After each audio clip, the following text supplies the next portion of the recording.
변경이 돼서 코로나도 그렇고 여러 상황들이 있는 가운데다. 그래서 29일에 다시 일정이 잡히셨다고 하는데 계속 기도해 주시고요.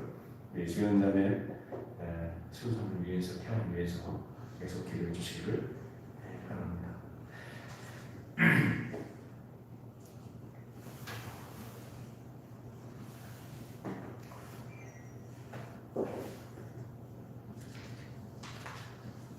매년 이맘때쯤 되면은 시간을 생각을 하고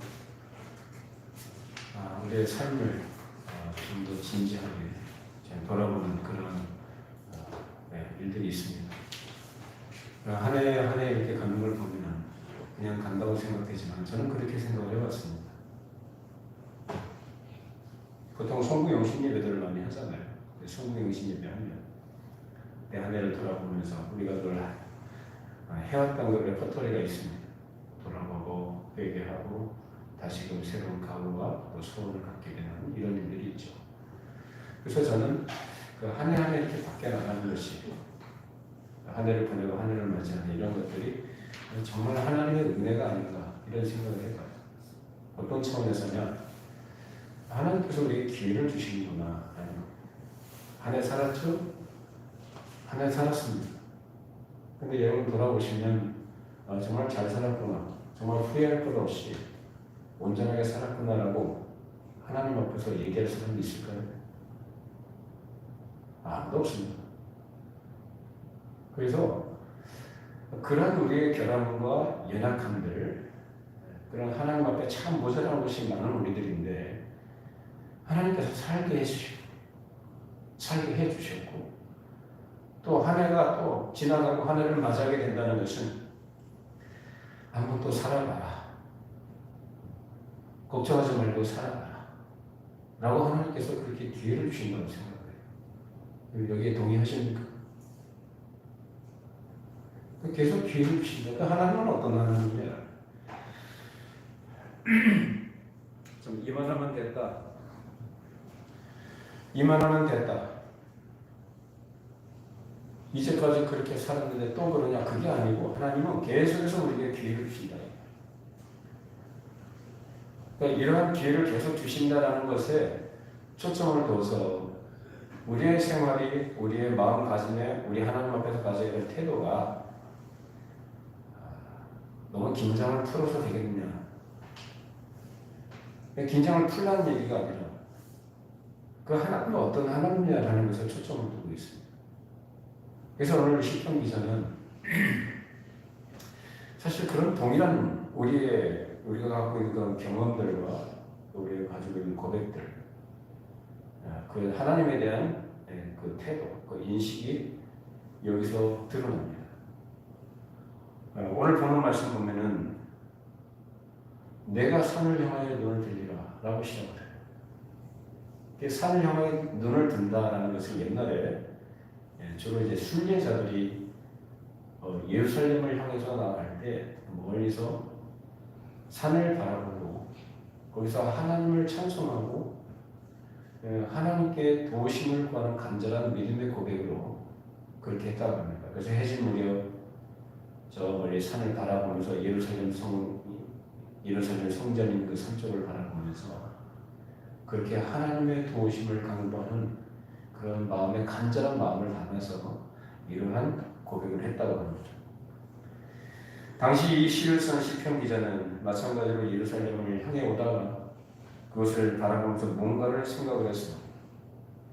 그래서 산을 향해서 눈을 든다는 것은 무슨 얘기일까요? 도우심을 구하는 거죠. 그 도우심을 구하는데 그 도우심을 구하는 마음의 태도는 해주시면 감사하고 안 해주셔도 괜찮습니다 그런 마음이 아니라 아주 애절하고 간절한 마음을 그렇게 담아서 그 눈을 들어서 그렇게 본다라고 이렇게 표현하고 있는 것입니다. 또한 산을 향해서 눈을 들 때에 그 사람은 그렇게 간절한 도움을 필요로 하는 사람이라고 한다면 자기 자신을 바라보거나 자기 자신을 의지하지 않는 것이죠. 자기를 의지하거나 자기를 바라보고 자기를 근거로 삼고 있는 사람들은 누구의 도움을 필요로 하지 않아요. 그래서 산을 바라본다는 것은 그 사람은 자기 자신을 바라보지 않습니다. 누구를 바라봅니까? 오직 외부로부터의 도움을 바라보는 것. 그래서 여기서 나 자신을 바라보지 않는다고 할 때 그것은 곧 내가 가지고 있는 경험, 내 자존심, 내 지위나 내 명예나 세상에서 사람들이 의지할 만하다고 생각하는 그 어떤 것도 그 마음에 품지 않는 걸 말합니다. 심지어는 우리 예수를 믿는 신자들이라고 표현한다면 심지어 내 신앙적 경험도 바라보지 않는 거예요. 신앙이 높아진다고 하면 신앙이 장성하고 성장한다고 할 때 신앙이 자랄수록 신앙의 수준이 높아질수록 그 사람이 바라보는 대상은 오직 하나님입니다. 내가 지금까지 내가 무엇을 해왔고 내가 하나님께 이런 신앙과 믿음을 가지고 있으니까 또는 내가 하나님께 간절하게 이렇게 기도를 했으니까 라는 것을 근거로 삼지 않는다 이 말이에요.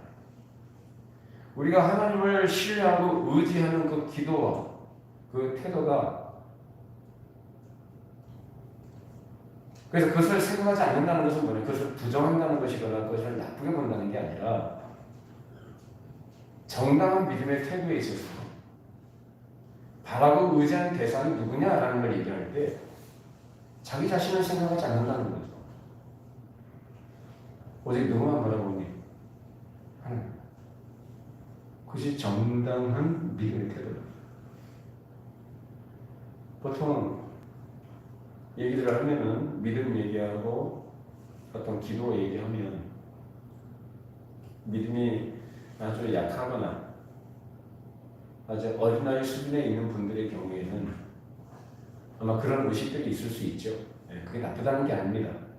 그러나 정당한 우리가 하나님 앞에서 정당한 믿음 또는 장성한 믿음이라고 얘기할 때는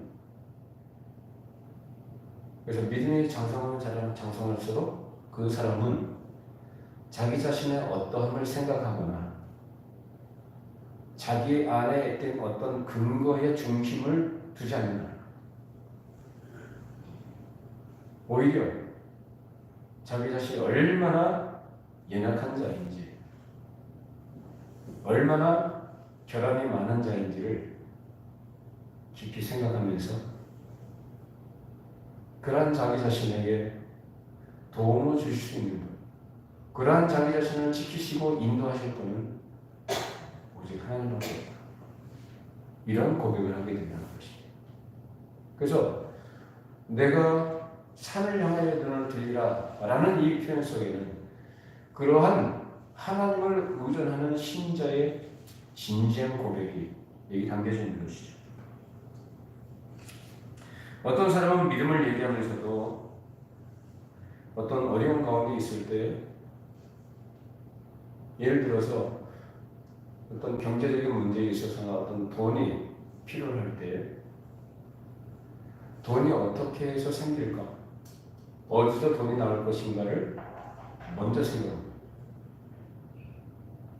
하나님을 의지해야 되겠구나, 하나님을 바라보고 하나님께만 내가 매달려야 되겠구나 라고 생각하기보다는 돈이 어떻게 생길 것인가, 어떻게 돈을 내가 확보할 것인가 이런 것들을 먼저 생각한다는 거예요. 이것이 바로 그 사람이 가지고 있는 믿음의 상태를 나타내는 거예요. 여러분도 한번 생각해 보십시오. 여러분의 경우는 어떻습니까? 여러분 형편이 어렵거나 어떤 급박하게 돈이 필요한 경우에 어떤 것이 가장 먼저 여러분 머리에 떠오르는 거예요? 어떻게 하면 돈을 마련할까? 어떻게 하면 돈이 문제 생길까? 어떻게 해야 돈이 나올 것인가? 이러한 생각을 먼저 하느냐 아니면 하나님께로부터 도움을 구했다고 생각을 하느냐? 이것이 하나님 앞에서 점검해 볼 수 있는 그 사람의 믿음의 시금석입니다.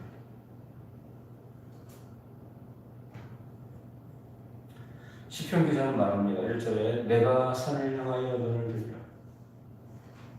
나의 도움이 어디서 올까? 이것은 자기 자신을 바라보지 않고 저 멀리 있는 산을 바라보면서 그 도움을 받아야 될 처지에 있는 자신의 연약함을 고백하는 것.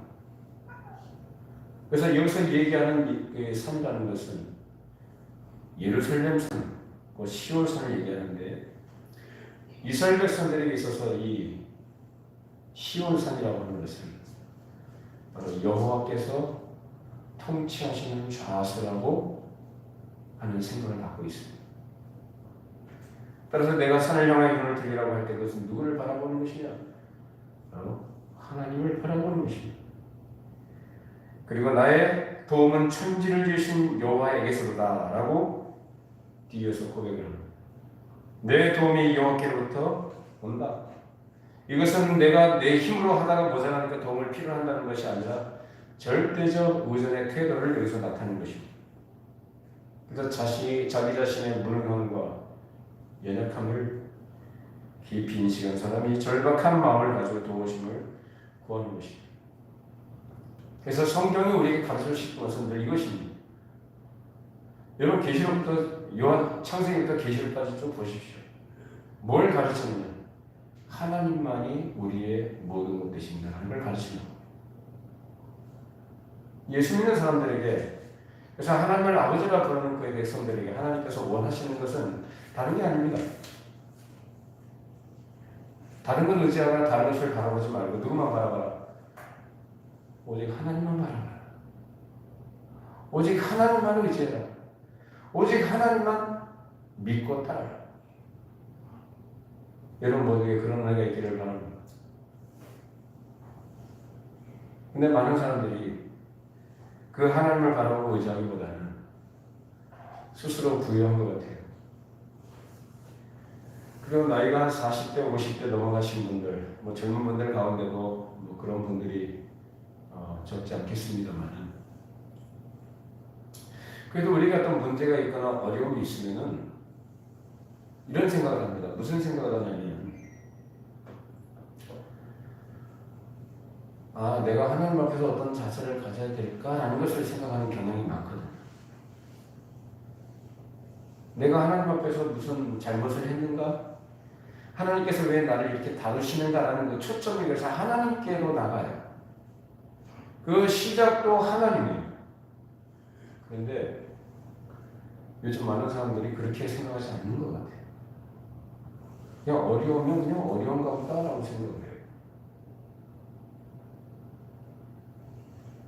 그 어려움이라는 그 현실, 그 실체에만 초점을 두고, 그래서 거기에서 하나님과 연결시켜서 하나님께 대한 신앙과 믿음으로 나가기보다는 어떻게 생각을 하느냐? 그냥 아무 생각 없어요. 그냥 하나님 생각하지 않고 누구 생각해요?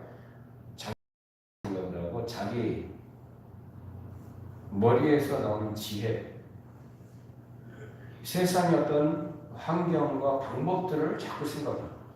그거 먼저 생각해요. 갈수록 이런 경향이 굉장히 짙어지고 있어요. 그래서 심지어 교회를 다닌다고 예수를 믿는다고 하는 신자들 가운데도 많은 사람들이 자기 스스로 부유합니다. 그래서 하나님의 도우심을 필요로 하지 않고 자기 스스로를 의지하고 자기가 하려고 합니다. 근데 성경은 진리입니다. 성경에서 우리 인생은 뭐라고 얘기합니까? 우리 인생은 아무것도 아니에요.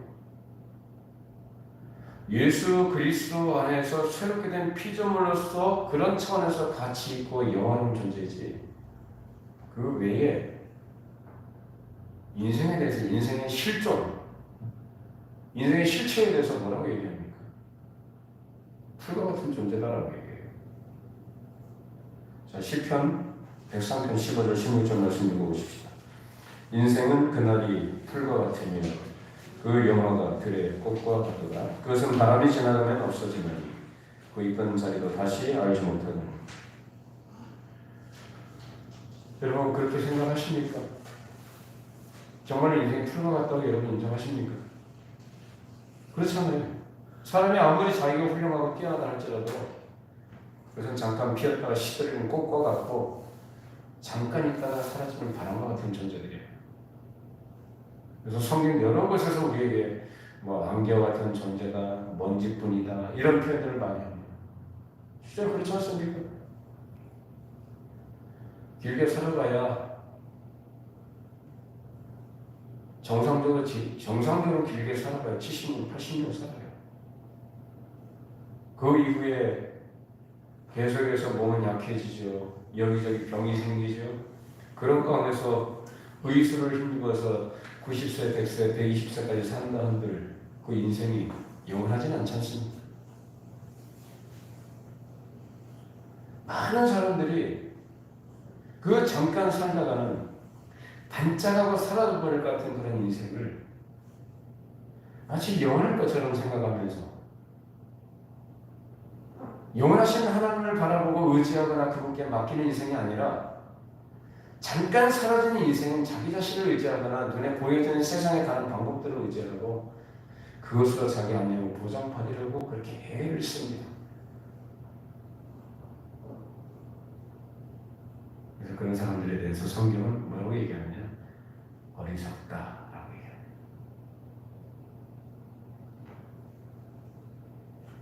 우리는 우리 인간의 실체가 어떤지, 우리 인생이라는 것이 무엇인지를 제대로 인식해야 돼요. 자, 성경은 말씀합니다. 시편 146편 3절로 4절 말씀 읽어보십시다. 귀인들을 의지하지 말며 도울 힘이 없는 인생도 의지하지 말지니 그의 호흡이 끊어지는 흙으로 돌아가있어요. 그날에 그의 생각이 소멸하리라. 귀인들, 경제적으로 부유한 사람들, 사회적 지위가 높은 사람들, 권력을 가지고 있는 사람들을 대표적으로 얘기할 수 있겠습니다만 여기서 말하는 귀인들은 어떤 사람이 어떤 사람을 의지하는 것, 하나님이 이 외에 의존하는 그런 태도를 가지는 모든 그 주체와 대상을 얘기합니다. 근데 뭐라고 얘기합니까? 귀인들. 우리는 대통령은 힘이 있을 것 같고 권력을 가지고 있는 사람은 힘이 있을 것 같고 그러죠. 뭐 우리야 뭐 주변에 그런 사람은 없습니다만 정치 세계에 들어가 보면은 사람들이 바라보고 의지하는 사람은 누구 바라보고 의지합니까? 자기보다 위에 힘 있는 사람 바라보고 의지하잖아요. 그 줄 잘 서야 되고 자기의 길을 보장해 줄 것 같고 책임져 줄 것 같으니까 잘 보려고 애를 쓰고 그러지 않습니까? 돈 많은 사람 의지하려고 하고 그러니까 자기가 의지할 만한 어떤 구석이 있는 사람을 생각하면 그 사람을 의지하려고 한다 이 말이에요. 근데 뭐라고 얘기합니까? 도울 힘이 없는 인생이다 라고 얘기합니다. 왜요? 그것은 뭐예요? 호흡이 끊어집니다. 숨이 끊어진다고. 그래서 사망이 그에게 엄하게 임하게 되면 다 흙으로 돌아간다. 아무 소망이 없는 인생이에요. 그런 인생을 바로 의지하면 허망한 인생으로 끝난다는 것입니다. 사람이 육신이 건강하고 나는 사회적 지위와 힘과 능력을 가지고 있다고 하지만 인생이라는 것은 그 호흡이 끊어지면 다 흙으로 돌아가며 그 흙으로 돌아간 인생, 그 세상에 사람이 어리석다고 하는 것은 바로 그러한 사람을 의지할 때에 그런 인간의 허망한 힘을 자랑하고 자기 능력을 자랑하는 사람을 어리석다라고 해요. 그러나 시편 기자는 오직 여호와께만 소망을 두고 있다. 근데 이 사람은 어떤 사람인가? 뭘 하고 있는 사람이냐? 자기 인생이 어떠한 것인지를 제대로 인식하고 있는 사람이에요. 어떤 사람입니까? 이 사람은 길을 걸어가는 사람. 그래서 뭐라고 얘기합니까? 3절 4절 한번 보십시다. 여호와께서 너를 실족하지 아니하게 하시며 너를 지키시는 이가 졸지 아니하시리라. 이스라엘을 지키시는 이는 졸지도 아니하시고 주무시지도 아니하시리라. 여호와께서 너를 어떻게 한다고요? 실족하지 않아. 그러니까 실족이라는 것은 뭘 얘기합니까? 넘어지는 거 얘기하죠. 그럼 이 사람은 어떤 사람이라는 얘기입니까? 걷는 사람이고 뭘 걸어요? 인생길을 걸어갑니다. 인생길이 어떻습니까? 비단길을 깔아놨나요? 아니죠. 참 거칠고 험하고 막막하고 도처에 위험이 도사리고 있는 것이 바로 인생길입니다. 그 거칠고 험막한 그런 인생이라는 광야길을 걸어가는 이 사람이 그 걸어간다고 할 때 걸어가는 것은 걸어갈 때는 목적지가 있겠죠. 아무 생각 없이 돌아다니는 건 미친 사람이죠. 걸어간다고 할 때 그 걷는 목적이 있다 이 말이에요. 그 목적지까지 가는데 그렇게 걸어가다가 넘어질 수 있는 위험들이 도사리고 있는데 그래서 그런 위험 때문에 실족하지 않도록 도움이 필요하다라고 이렇게 고백하고 있는 것입니다. 우리 인생길에 얼마나 많은 위험들이 있느냐. 우리 과거에 우리 어르신들은 전쟁을 경험하신 분들이에요. 일제치하에서 또 그 고초를 겪으신 분들도 계시죠. 현 세대는 지금 전쟁을 경험하지 않았어요. 근데 세계 도처에 들려온 뉴스들을 보면은 내전 또는 국가와 국가 간의 전쟁들, 크고 작은 싸움이 있고 갈등이 있고요. 그리고 가난, 기근, 유신의 질병들, 또 사람과 사람과의 관계에서는 관계의 어려움들과 위험들이 있고요. 그래서 사람들이 얘기하지 않습니까? 제일 무서운 게 사람이라고. 그만큼 사람은 무서운 존재예요. 다른 사람들. 그래서 사람과 사람과의 관계에서 어려움과 그런 위험들이 있는 것이고, 우린 그런 상황 속에서 또한 우리 안과 밖에 우리를 위협하고 공격하고 유혹하고 시험하는 여러 악한 세력들이 우리의 영혼의 안전을 위협하고 달려들고 있습니다. 그런 환경 속에서 지금까지 우리는 살아왔고 또 지금까지 버텨왔습니다. 2020년 그동안 우리가 한 번도 경험해보지 못한 특별한 경험을 한 해였습니다. 코로나 바이러스라는 단순한 감기 바이러스가 아니라 아주 특이한 바이러스가 온 세계를 위협을 했고, 그야말로 수많은 사람들이 너나 할 것 없이 고통과 두려움 속에서 삶이 위축되고 경제가 마비되고 정상적인 일상을 살아갈 수 없는 그런 조건 속에서 한 해를 보내왔습니다. 경제적 피해는 말할 것도 없고요. 지금 이제 시작이라고 합니다.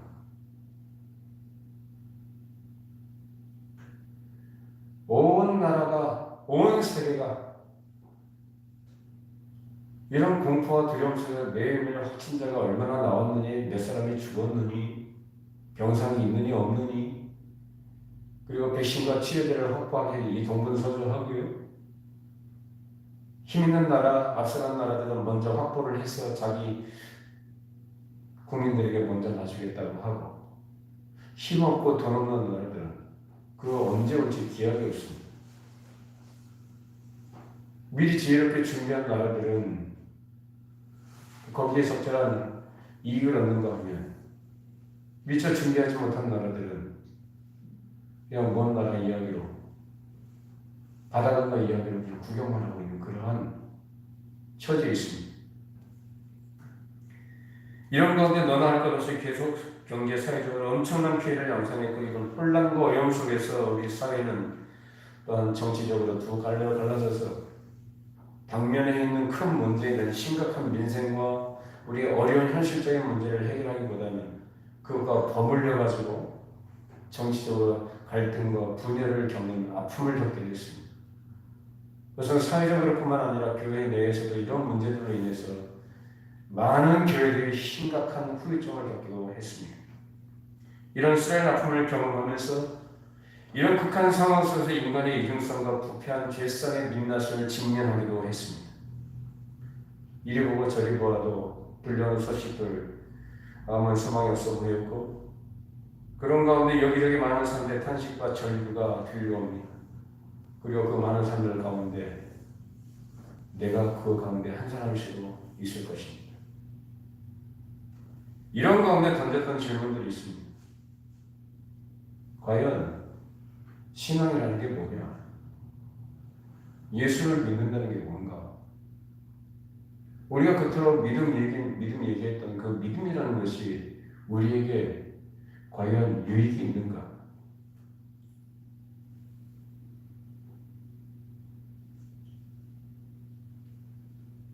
사실 어찌 보면 저 시점의 태풍과 같은 사실 그런 것입니다. 인류 역사에서 이보다 더 큰 심각하고 위험한 일들이 상당히 많이 있었는데, 수없이 많이 있었는데, 사실 거기에 비하면 우리가 아무리 힘든 상황과 그런 기가 막힌 현실을 마주한다 할지라도 찻잔소의 태풍과 같은 그것에 불과할 것입니다. 근데 여기에서 다들 뒤집어져 버립니다.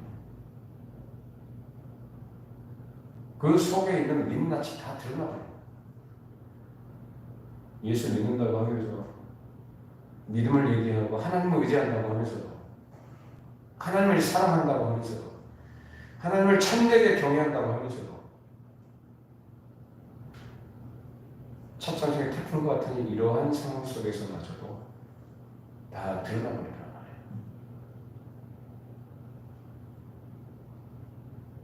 저는 그런 질문을 해봤습니다.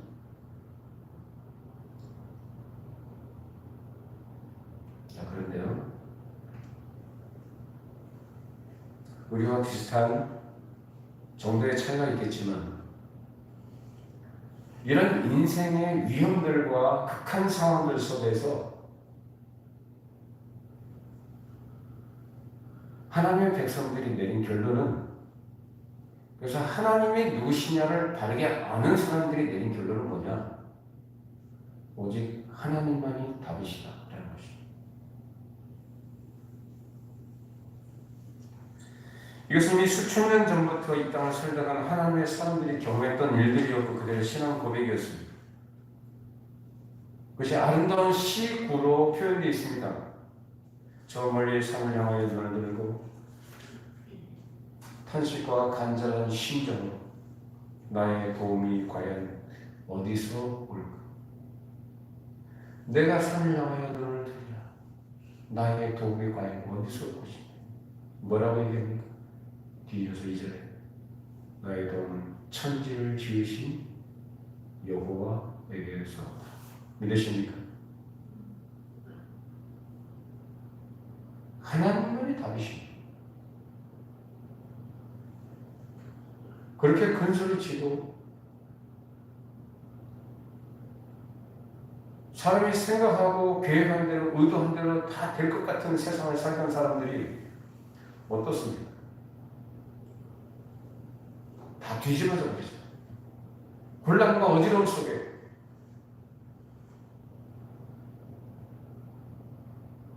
역사를 주관하시는 하나님만이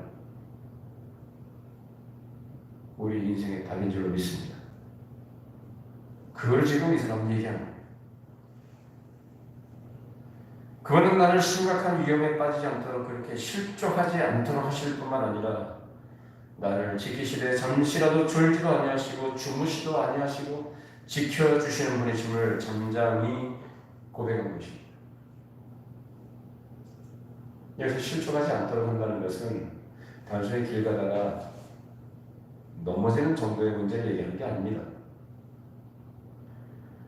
여러분 어떤 영화를 보실 때 영화를 보면은 어떤 등산 영화라든지 무슨 조난을 주제로 한 영화를 보면은 험한 산길을 올라가다가 어떤 낭떠러지나 어떤 위험한 상황들이 있을 수 있잖아요. 그러면 그 산에서 발을 잘못 헛디게 되면 어떻게 될까요? 심각하게 다치거나 떨어져 추락사합니다. 그러니까 결국 무슨 얘기냐면 이 실족한다는 얘기는 죽고 사는 문제와 관련된 표현이에요. 그러니까 우리 인생에 그렇게 심각한 위험이 도사리고 있는 가운데서 그런 상황 속에서 실족하지 않도록 우리를 지켜주시고 보호해 주시는 분이 누구십니까? 우리 하나님이시다 라고 이렇게 고백하는 것입니다. 이처럼 현실적인 위험 속에 있는 사람이, 그리고 그 위험을 인식하고 있는 사람이 그 위험으로부터 자기를 지키시고 보호해 주시도록 절실하게 도움을 구하고 있다는 것입니다. 자, 그런데 그런 위험을 모르거나 대수롭지 않게 여기는 사람은 아무 생각 없이 살아갈 것입니다. 그것은 자기가 어떤 위험에 처해 있는지 모르기 때문에 원수가 자기를 둘러싸고 있어도 무사태평하게 살아가는 그런 것입니다. 위험이 없어서가 아니라 그 위험에 대한 인식이 없어서 그래요. 그냥 무사태평한 거죠.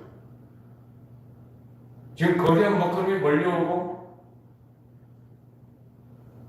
쓰나미가 몰려와서 자기를 집어삼킬 그런 위험 속에 있는데도 그것도 모르고 지금까지 그렇게 살아왔으니까 아무 문제 없을 것이다 라고 이렇게 생각하고 있는 그런 사람들입니다. 이런 사람들은 위험이 없는 게 아니라 무지하고 어리석어서 인식을 못하는 겁니다. 그래서 자기 자신을 대단한 존재로 여기면서 자기 스스로의 힘과 지혜로 자기 인생을 자기가 책임지려고 하는 그러한 현실 인식이 없는 것입니다. 자기 스스로 다 할 수 있다는 거죠. 나는 내 마음과 생각을 따라서 나는 지금까지 살아왔으니까 내가 다 할 수 있다. 이제 그런 사람이 이제 예수를 믿는다고 하는 사람이라고 한다면 하나님은 어떤 분이시냐? 내가 내 인생을 주도하고 하나님은 그러한 나를 수호해 주시는 수호신 내지는 그러한 나를 도우시는 능력자 정도로만 생각을 하는 거예요. 근데 성경 어디에도 그런 식으로 성경을 계시하거나 하나님을 계시하거나 가르치지 않습니다. 신앙이 어린 사람들에 대해서는 그럴 수 있겠구나라고 우리는 이해를 해요. 그렇게 인정해 줄 수는 있어요. 그러나 성경에서 말하는 하나님은 그런 하나님 아니에요.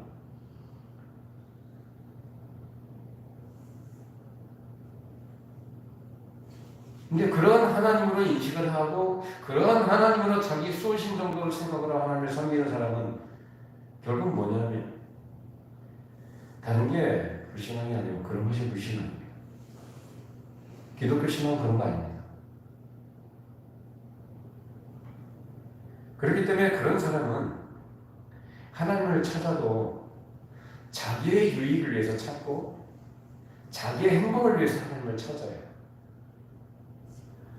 절박하게 어린아이같이 의존할 수밖에 없는 그런 위치에 있는 어린아이가 그 부모를 간절하게 찾고 의지하는 그런 태도가 아니라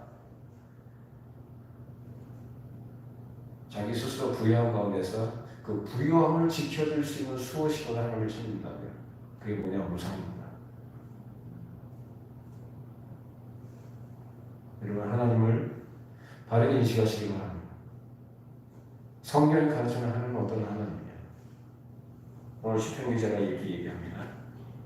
천지를 지으신 여호와.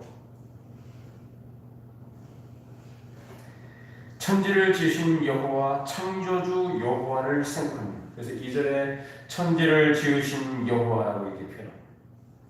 이 표현 속에는 하나님에 대한 그의 이해가 담겨 있습니다. 모든 것을 존재하도록 하신 하나님이 바로 여호와 아니시냐. 그래서 첫째로 모든 것을 존재하게 하시고 그것을 통제하시는 이가 하나님이시기 때문에 내가 살아간다는 것이고, 그 다음으로는 여호와 그가 구원하시는 분으로서 우리 구원의 거룩한 길을 정하시고 목적을 세우시고 그 구원의 목적을 이루시려고 늘 인도하시는 이시요 우리와 거룩한 언약 가운데 계신 분으로서 그를 의지한다고 합니다. 우리가 알고 있습니다만 여호와라는 이 호칭은 하나님께서 모세에게 당신 자신의 이름으로 알려주신 겁니다. 스스로 계신 자, 나는 나다. 그것은 무슨 얘기냐? 나는 장차 누구일 것임을 너희들이 안다. 그런 말입니다. 이것은 곧 내가 역사의 과정 가운데서 여호와는 어떤 분이신 것을 맛보아 알게 될 것이다 라는 뜻입니다. 따라서 여호와라는 것은 이스라엘 백성들과 특수한 관계 속에서 그 백성들이 이해하는 하나님의 이름인 것입니다. 그렇다면 여호와라는 이름은 누가 그 이름을 부를 수 있느냐? 그를 아는 자들만이 부를 수 있는 호칭인 것입니다. 그 사람은 하나님을 어떻게 알고 있습니까? 하나님께서 창조하셨기 때문에 모든 것이 있고, 그리고 있을 뿐만 아니라 그것을 통치하시고 보존하시며 모든 것을 적시에 이루어 나가신다는 하나님의 섭리의 사실을, 천지를 지으신 여호와라 라고 이렇게 고백하는 것입니다. 그러면 하나님께서는 천지를 지으셨을 때, 온 우주 만물을 창조하셨을 때 그냥 창조하시지 않았죠. 무엇 때문에 창조하셨습니까? 목적이 있으셨다 이 말이에요. 그 목적이 뭔가요? 하나님 당신의 영광, 당신의 영광을 드러내시고 영광을 위해 창조하셨습니다. 믿으십니까? 그래서 하나님께서 창조하신 이 창조는 당신의 충만한 그 영광을 드러내십니다.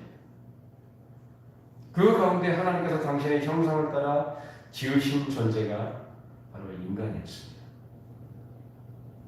사람을 지으셔서 그를 통하여 뭘 하시려고요? 당신의 영광을 드러내신 이 창조 세계를 가꾸고 다스리며 하나님을 대리하여 하나님께 영광을 돌리는 그 인생을 살아가도록 만드신 것입니다. 결국은 뭐냐? 흙에 불과한 존재를 하나님께서 당신의 형상을 따라 그를 지으셨다고 할 때 그것은 하나님의 영광의 청년, 다시 말해 하나님의 영광과 그 구원의 청년자로 만드셨다는 얘기입니다. 근데 본주에서 타락했죠. 그래서 하나님의 그 거룩하신 영광을 다시 회복하시기 위해서 하나님께서는 당신의 형상을 따라 지은 인간을 회복하셔야만 했습니다. 그래서 그 독생자를 이 땅에 보내셨던 것이죠. 자, 오늘 우리가 예수를 믿습니다. 예수 믿는 신자들은 구원받은 하나님의 백성이 된 줄로 믿습니다. 그렇다면 결국엔 창조와 이 구원이라는 것은 사실 같은 목적인 것이죠. 하나님께서 창조하신 목적이나 우리를 구원하신 목적이 뭐냐? 당신의 영광을 준 것이다.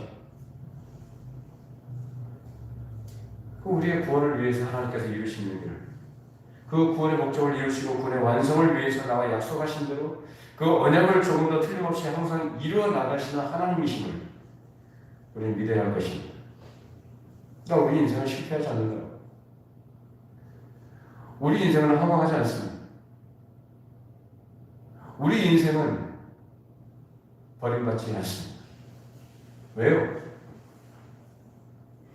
영원하신 하나님, 천지를 지으신 여호와께서 우리를 그의 백성 삼으시고 그 영광의 참여로 하셨기 때문입니다. 나의 어떠함이나 나의 형편과 나의 환경과 내가 살아가는 삶의 현실의 문제가 이런 하나님의 일하심을 방해하지 못하며 실패케 하지 못한 줄로 믿습니다. 오히려 하나님은 우리가 보는 부정적인 상황들과 이 세상의 모든 현실보다 더 뛰어나신 분이요 그 모든 것을 통치하시며 다스리시고 뜻대로 이루어가시는 줄로 믿습니다. 우리는 그 하나님을 손안에 있습니다. 그래서 천지를 지으신 여호와께로부터 나의 복이 온다 라고 고백하는 거예요. 이 고백이 우리 모두의 고백이 되기를 바랍니다. 천지를 지으신 여호와께로부터 나의 복이 온다. 믿으시기 바랍니다. 올 한 해 2020년도 하나님께서 우리에게 구원의 은혜를 주셨고 그 은혜로서 우리를 지금까지 또한 인도하셨어요. 지금 이때까지 우리가 지난 수많은 시간과 날들 속에서 은혜를 입고 살아왔고 은혜가 아니면 살아갈 수 없는 우리들이었습니다. 아까 서두에 말씀드린 것처럼 한 해가 지나가고 다시 새해가 온다는 것을 뭐라고 얘기했습니까? 우리에게 뭘 주신다고요? 기회를 주신다. 하나님을 더 바르게 이해하고 알아갈 수 있는 기회를 주신다. 그래서 하나님 앞에 우리가 받은 바 그 은혜가 무엇인지를 알고 그 은혜에 합당하게 살아갈 수 있는 기회를 주신다. 그래서 하나님께 우리 할 말이 없습니다. 그저 감사할 뿐입니다.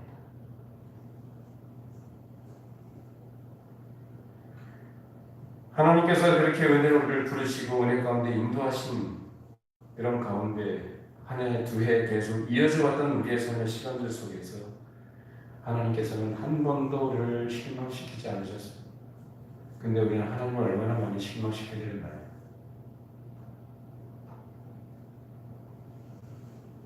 하나님은 한 번도 변함이 없으셨고 조금도 변함이 없으시고 한 번도 우리의 실망을 주신 분이 아니에요. 우리 스스로가 실망했던 것뿐이에요. 그것은 하나님에 대한 오해였어요.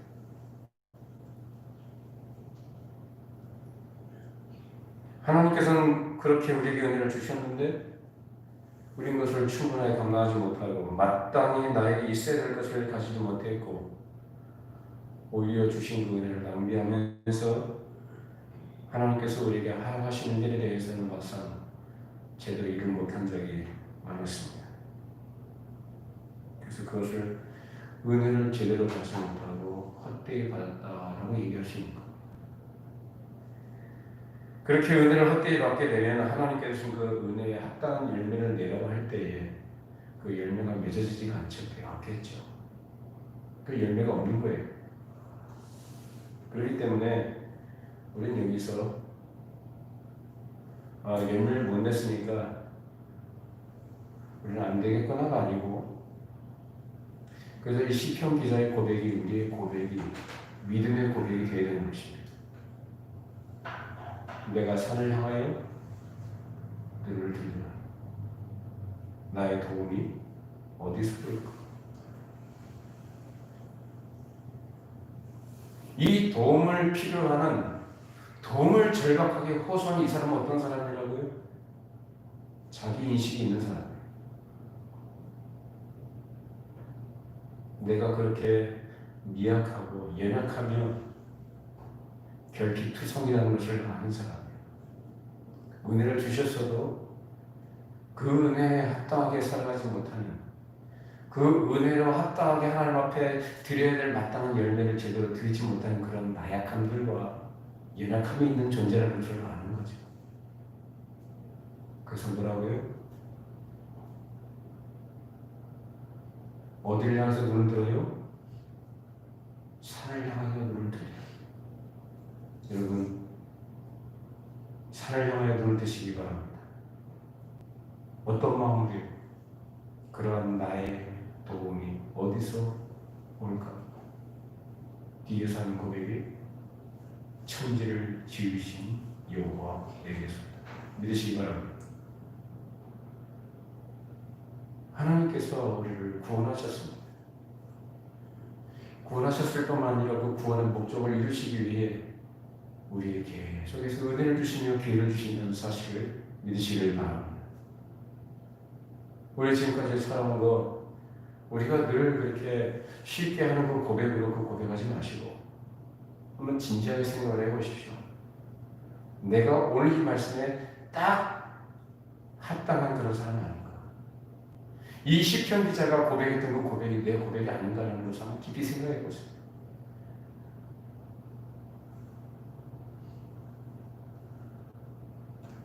내가 산을 향하여 눈을 들리라.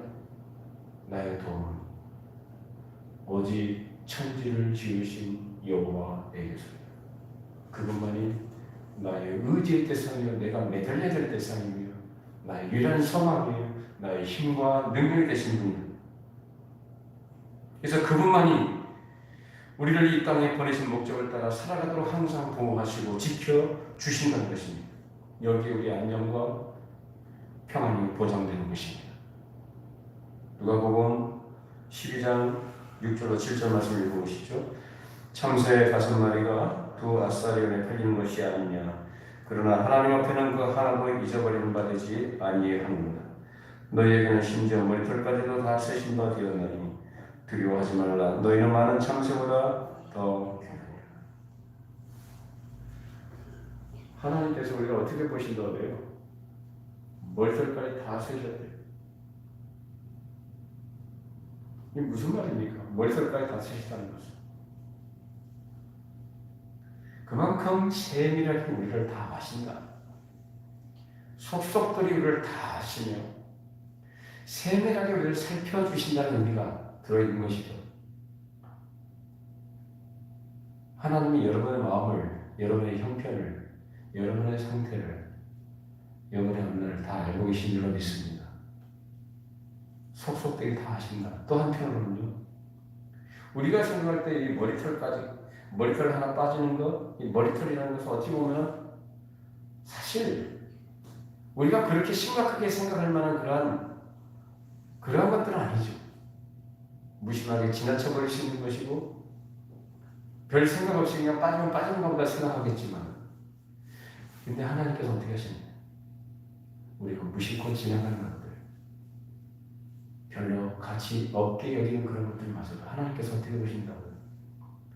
그것까지도 하나님께서는 세심하게 돌보시죠. 믿으시기 바랍니다. 우리 가정과 우리 형편들, 내 영혼의 문제와 장래 모든 문제까지 세밀하게 보실 뿐만 아니라 우리가 무가치하게 여기는 것, 무심코 지나가는 것들마저도 하나님께는 그렇게 내버려두지 아니하십니다. 모든 것이 하나님의 세밀하신 돌보심 속에 있다는 것을 표현하고 있는 것입니다. 이 말씀을 생각하시면서 올 한 해 2020년도 출발할 때는 말씀 듣고 그렇게 살겠노라고 고백하고 다짐도 했지만 그렇게 살지 못한 것 때문에 주눅들어 계시지 말고 그런 우리인 줄 하나님 다 아십니다. 그런 가운데서 하나님 앞에 물론 우리가 마땅히 회개할 것도 회개해야 되겠습니다만 오늘 말씀으로 하나님께 주시는 위로와 다시금 기회를 주실 하나님께 감사하면서 주께서 부르신 그날까지 계속 우리를 기회를 주실 하나님 좋으신 아버지 그 하나님을 찬송합니다. 우리의 주어진 생애를 기쁨으로 넉넉하게 은혜를 힘입어서 간단히 나갈 수 있기를 바랍니다.